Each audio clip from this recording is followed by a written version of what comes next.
जय माता दी। आज के इस वीडियो में जानेंगे गणगौर की कहानी। एक बार भगवान शंकर तथा पार्वती जी नारद जी के साथ भ्रमण को निकले।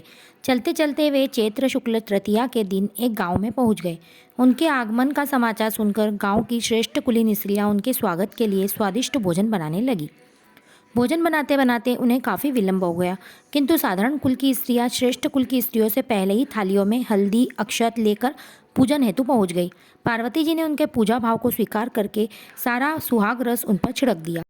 वे साधारण कुल की स्त्रियां अटल सुहाग प्राप्ति का वरदान पाकर लौटी। तत्पश्चात उच्च कुल की स्त्रियां अनेक प्रकार के पकवान लेकर गोरा जी तथा शंकर जी की पूजा करने पहुंची। सोने चांदी से निर्मित उनकी थालियों में विभिन्न प्रकार के पदार्थ थे।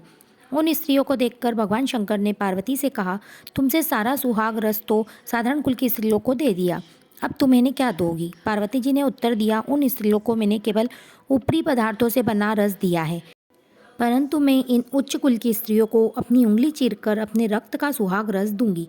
यह सुहाग रस जिसके भाग्य में जितना पड़ेगा वह तन मन से मुझ जैसी सौभाग्यवती हो जाएगी।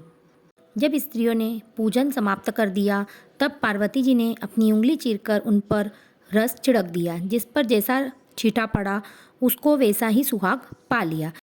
तत्पश्चात भगवान शिव की आज्ञा से पार्वती जी नदी के तट पर स्नान करने चली गई और उन्होंने बालू के शिवजी की मूर्ति बनाकर पूजन किया और बालू के पकवान शिवजी को भोग लगाए। इतना सब करने में पार्वती जी को काफ़ी समय लग गया। जब वे लौट कर आई तो महादेव जी ने उनसे देर से आने का कारण पूछा। तब पार्वती जी ने झूठ कह दिया कि मेरे मायके वाले मिल गए थे, उन्हीं से बात करने में देर हो गई। शिवजी ने पूछा, पार्वती जी, तुमने नदी के तट पर पूजन कर किस चीज़ का भोग लगाया और स्वयं कौन सा प्रसाद खाया?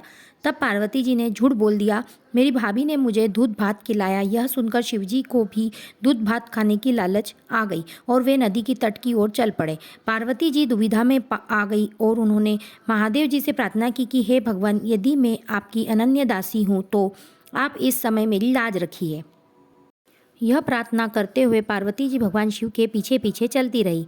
दूर नदी के तट पर एक महल दिखा। उस महल में पार्वती जी के भाई और पूरा परिवार उपस्थित था। गौरी शंकर का स्वागत किया और 2 दिन रहने के बाद पार्वती जी ने शिवजी से कहा, शिवजी, हम यहाँ से चलते हैं। शिवजी तैयार न थे। पार्वती जी रूठ कर अकेली ही चली गई।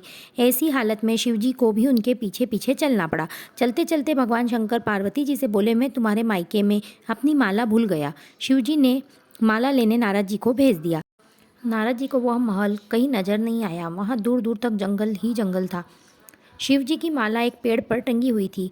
वह दिखाई दी और नारद जी ने माला उतारी और पहुंचकर शिव जी को सारा हाल बताया। शिव जी ने हंसकर कहा, नारद जी, यह सब पार्वती जी की लीला है। नारद जी ने माता जी से कहा कि आपका ये चमत्कारी पूर्ण शक्ति देखकर मुझे प्रसन्नता हुई और जो स्त्रियाँ इस गुप्त रूप से शिव जी की पूजा करती है और मंगल कामना करेगी, उन्हें महादेव जी की कृपा से दीर्घायु वाले पति का सत्सर्ग मिलेगा। धन्यवाद।